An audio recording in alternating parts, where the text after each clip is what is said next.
লোকসভা ইলেকশনের অব্যবহিত পরেই উনি একটা সাক্ষাৎকারে কিভাবে কি হয়েছে বা তখন চলছিল, পুরো ইলেকশনটা শেষ হয়নি, তার মাঝপথে উনি দিয়েছিলেন। কিন্তু আমার কষ্ট লাগে কি বলুন তো, যখন বাড়ির থেকে বেরিয়ে এই ইন্টারভিউ গুলো দিতে গেছিলেন চলে যাওয়ার কয়েকদিন আগে, তখনও কিন্তু বুঝতে পারিনি আমি এরকম একলা হয়ে যাব, জয়ের কাছে আসবো। ওনার অবর্তমানে ওনার আর কোনোদিন উনি নতুন করে কথা বলবেন না, আপনাদের সামনেও বলবেন না, আমার সঙ্গেও বলবেন না। আর পুরনো স্পিচ গুলোকে ঘেটে আমাকে কথা বলতে হবে, ওনার সঙ্গে থাকতে হবে। তবে ব্যক্তিগত কথা বলছি না, ইলেকশন কেন্দ্রিকই কথা বলবো, স্মৃতির থেকে। 86 সালে, সম্ভবত 86 কি 87, একটা ইলেকশন হয়েছিল। উনি তখন অখণ্ড দিনাজপুরের রায়গঞ্জের এসডিপিও ছিলেন। আমার খুব মনে আছে, আমাদের বাংলোটা অর্থাৎ রেসিডেন্সটা ওই কাউন্টিং সেন্টারের কাছেই ছিল, পুলিশ অফিসটাও কাছে ছিল। তো জয়নাল আবেদিন সম্ভবত কংগ্রেস থেকে দাঁড়িয়েছিলেন এবং কাউন্টিং সেন্টারে প্রার্থী হিসেবে যখন বুঝতে পারছেন যে হেরে যাচ্ছেন, তখন একটা হামলা হব হব করছে। তো তাকে রেস্কিউ করা হয়েছিল, তাকে সেফ জায়গায় নিয়ে যাওয়া হয়েছিল। উনি দায়িত্বে ছিলেন সাব ডিভিশনাল পুলিশ অফিসার হিসেবে, এবং তখন এত মিডিয়া ছিল না। তো পরের দিন স্টেটসম্যানে খুব একটা খবর বেরিয়েছিল উল্লেখযোগ্য জায়গায়, যে জয়নাল আবেদিনকে পুলিশ ঠিক মতন রেস্কিউ করে এইরকম একটা হামলার খবর হয়েছিল। আমার মনে আছে তখন প্রিন্ট মিডিয়ার যুগ, এত কিছু বেরোয়নি তখন, অ্যান্টেনা ঘুরিয়ে আমাদের ওই সাদা কালো চ্যানেলই দেখতে হতো, সরকারি চ্যানেল। এটা মনে পড়লো। আবার যেমন মনে পড়লো 2003-এ সম্ভবত একটা পঞ্চায়েত ইলেকশন হয়েছিল, এসপি মালদা ছিলেন পঙ্কজ বাবু। আর তখনও এত মিডিয়া ছিল না, সোশ্যাল মিডিয়া তো ছিলই না। তো সিপিএম এর তো সেই রমরমায় অবস্থা, অর্থাৎ সব জায়গায় পঞ্চায়েত সিপিএম এর আন্ডারে, সিপিএম জিতেছে। তো অনিল বিশ্বাস সিপিএম এর, তাকে মিডিয়া যখন জিজ্ঞেস করছে যে কোথাও বিরোধীদের দেখা যাচ্ছে না, তখন অনিল বিশ্বাস বলেছিলেন, কেন, গণতন্ত্র আছে বলেই তো মালদা জেলা পরিষদটা আমরা পাইনি, কংগ্রেস পেয়েছে। তো এই কথাটা, এই বাইকটা টিভিতে দেখেছিলাম। এতদিন এতদিনেও আমার কথাটা মনে আছে। অর্থাৎ মালদা জেলার এসপি হিসেবে তিনি কতখানি সাকসেসফুল ছিলেন, এবং তা সত্ত্বেও বিরোধীরা জিতেছিল শাসকের আন্ডারে থেকেও। অর্থাৎ এখন যেমন শুনি না যে সর্বত্র শাসকই থাকবে, তখন কিন্তু আমি সিপিএম এর গুণগান গাইছি না, সিপিএমও সর্বত্র বিরাজমান থাকলেও কোথাও কোথাও বিরোধীদের দেখা যেত, এবং সেটা সিপিএম এর নেতারা সেটা গর্বের সঙ্গে বলতেন যে এটাই গণতন্ত্র বলেই মালদা জেলার জেলা পরিষদটা আমাদের না, কংগ্রেসের। এবং এখনো মনে আছে সেই যে পঞ্চায়েতটা হয়েছিল 2003-এ, মালদা জেলার এক পাশে ছিল মুর্শিদাবাদ জেলা, আর আরেক পাশে ছিল দিনাজপুর। অর্থাৎ তখন বোধহয় দিনাজপুর ভাগ হয়নি, অখণ্ড পশ্চিম দিনাজপুর। এবং সেখানে নির্বাচনে প্রচুর মৃত্যু হয়েছিল, নির্বাচন জনিত মৃত্যু সাধারণ মানুষের, যেমন এখনো হয়।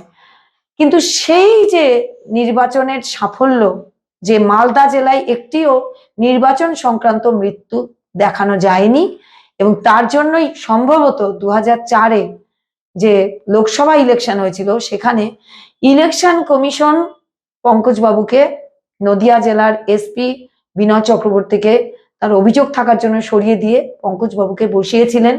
কারা বসিয়েছিলেন? Central election commission. রাজ্য সরকারের থেকে নাম চেয়ে 3টে নামের মধ্যে সিলেক্ট করে ওনাকে বসিয়েছিলেন।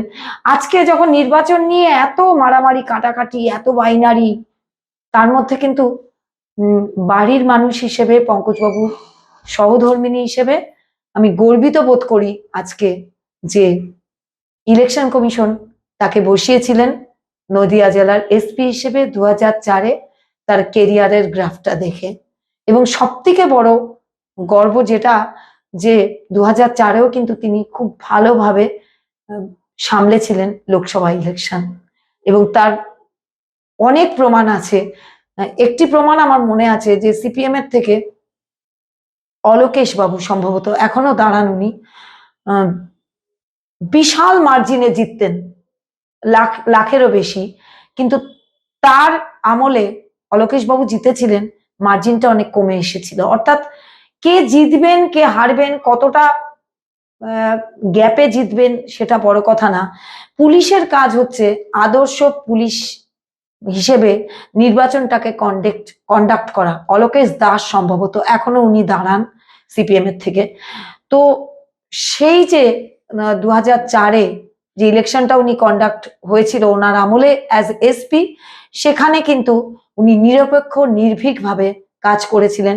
তাতে পরবর্তীকালে বামফ্রন্ট সরকার হয়তো তাকে সরিয়ে দিয়েছিলেন, তিনি আবার আইবিতে চলে এসেছিলেন, বিনয় চক্রবর্তী আবার চলে গেছিলেন নদিয়া জেলায়। শাসক যেটা করে থাকে, এখনকার শাসকও তাই করে থাকে, কিন্তু তিনি যতদিন পদে ছিলেন তিনি কিন্তু কোনো কম্প্রোমাইজ করেননি।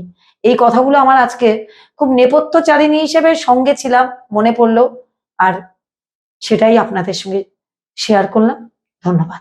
যে জেলার আপনি নাম করছেন, আজ থেকে দিন 7 আগে যখন রামনবমী হয়ে গেল, বেলডাঙ্গা এবং রেজিনগর 2 থানার ওসিকে কিন্তু ইলেকশন কমিশন সাসপেন্ড করেছে। তার মানে কি? তার মানে তুমি ওই যে মিছিল যাবে এবং ওখানকার ইলেকশন কমিশন সরিয়ে দিয়েছে, তার মানে ইলেকশন কমিশন কিন্তু 2 জন অফিসারকে সাসপেন্ড। পুলিশের এখন ম্যাক্সিমাম কাজ হচ্ছে mobile phone oriented. Mobile tower location কি অপরাধী ধরা যায়?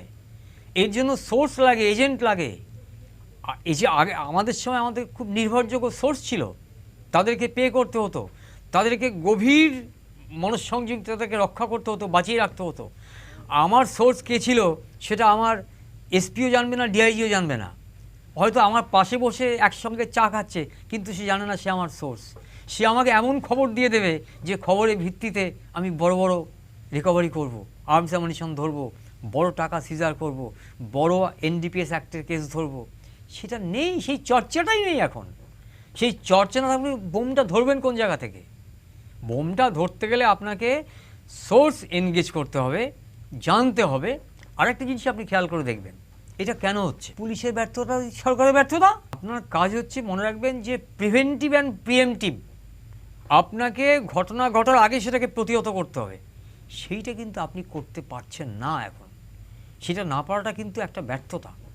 কারণ রাজ্যবাসীকে যে অভয় ইলেকশন কমিশন দিয়ে গেছেন, যে 7 দফা ইলেকশন করছি, এবং এটা কিন্তু ঘটনা আপনি খেয়াল করে দেখুন, যে 2 দফা ইলেকশন হয়েছে সেই 2 দফাতে কিন্তু বুথে একটা গন্ডগোল কোথাও হয়নি।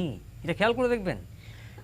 আপনার এতে দিনহাটাতেও হয়নি, কুচবিহারেও হয়নি, রায়গঞ্জে হয়নি, কোথাও কিন্তু হয়নি। বুথে গন্ডগোল আছে, ছবি ধরা পড়েনি ক্যামেরায়। বুথে কিন্তু আমাদের পশ্চিমবঙ্গে এতগুলো চ্যানেল, এত ক্যামেরাম্যান, এত আপনার রিপোর্টার, তারা কি একটা কিন্তু কেউ দেখাতে পারেননি এবার 2 দফার ভোটে যে 6টা কেন্দ্রে ভোট হয়ে গেছে সেখানে একটা বুথে গন্ডগোল হয়েছে। অথচ খেয়াল করে দেখুন, স্টেট পুলিশ যখন পঞ্চায়েত ইলেকশন করেছে সব গন্ডগোল কিন্তু বুথেই হয়েছে। এটা ঘটনা। পুলিশের যে কাঠামো আছে, কাঠামো ইজ ভেরি নাইস, অত্যন্ত সুন্দর কাঠামো আছে। এই ড্রিলটা একদম করা আছে, মানে কাজ করতে দিলেই আমাদের যারা আগে ডিজি ছিলেন, দক্ষ ডিজি ছিলেন, আমাদের যারা পুলিশ কমিশনার ছিলেন, যারা আমাদের স্বরাষ্ট্র সচিব ছিলেন, তারা নমস্য।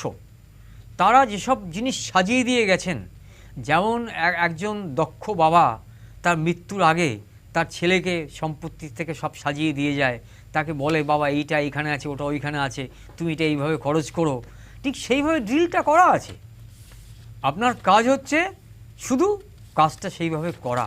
আপনি সেই কাজটা করতে না পারলে সেই দায়ভার কিন্তু অন্য কারণ না, দায়ভার কিন্তু অফিসারদের এবং যারা তাদের চালাচ্ছেন তাদের। 2002-03 সালে যে পঞ্চায়েত হয়েছিল, তখন আমার মনে আছে আমি এসপি মালদা ছিলাম।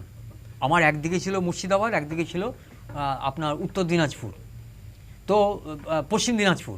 তো সেই দুটো জেলাতে তখন আমার পরিষ্কার মনে আছে প্রায় 56 জন লোক মারা গিয়েছিলেন।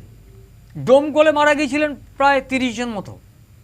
মালদা জেলাতে একটা লোক মরেনি। আমি যখন স্টেট আইবিতে ছিলাম তখন আমাদের এই কাজটা আমি অনেক দিন করে এসছি।